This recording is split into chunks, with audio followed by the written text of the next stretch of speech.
السلام عليكم ورحمة الله وبركاته متابعينا الكرام، وأهلا ومرحبا بكم من جديد في تغطية كروية حصرية عبر قناتكم الحدث نيوز.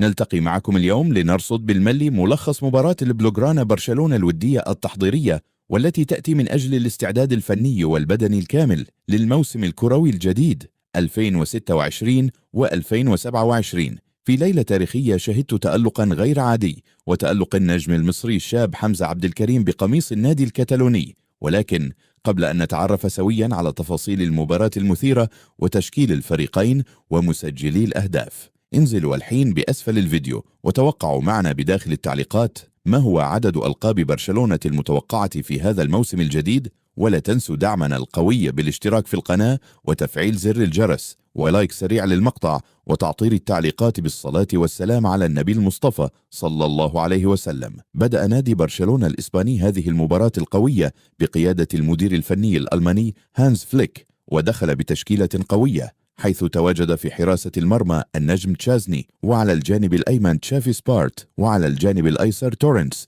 بينما تواجد في قلبية الدفاع كل من كريستنسن وجيرارد مارتن.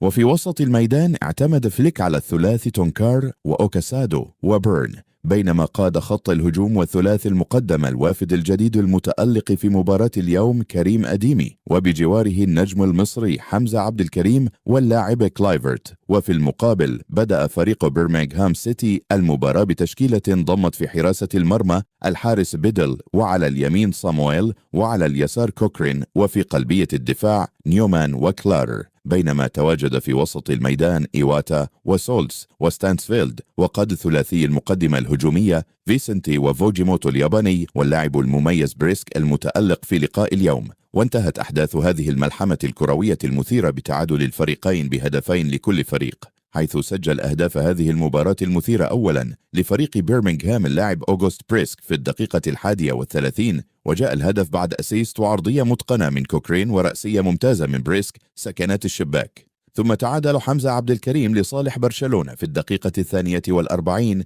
عبر ركلة جزاء نفذها بنجاح بعد أن حصل عليها النجم حمزة بنفسه نتيجة عرقلة داخل المنطقة. وفي الشوط الثاني عاد اللاعب المصري حمزة عبد الكريم ليسجل الهدف الثاني الشخصي له ولبرشلونة في الدقيقة رقم 60 بطريقة رائعة. ولكن أكمل اللاعب جون سوليس في الدقيقة 68 أهداف اليوم بعد أن سجل هدف التعادل لبيرمنغهام بأسيست من كلارر، لتنتهي المباراة في وقتها الأصلي بتعادل الفريقين بهدفين لكل فريق. ثم التقى الفريقان مباشرة لركلات الجزاء الترجيحية لتنتهي السهرة الكروية بتمام المتعة والإثارة بداخل الملعب. ويذكر بأن نادي برشلونة يقيم حاليا معسكرا تحضيريا مغلقا وقويا في الأراضي الإنجليزية، وكان قد تواجه في المباراة الماضية أمام فريق أوروبا وانتصر البلوغرانا ب4 أهداف مقابل هدف وحيد. ويتوجه الفريق في المباراة القادمة لمواجهة نادي نوتنغهام فورست يوم السبت القادم 8 من شهر أغسطس لعام 2026، ثم يختتم مواجهاته التحضيرية باللقاء المرتقب والقاتل أمام النادي الأهلي المصري في نهائي كأس خوان جامبر التاريخي، وذلك يوم الأربعاء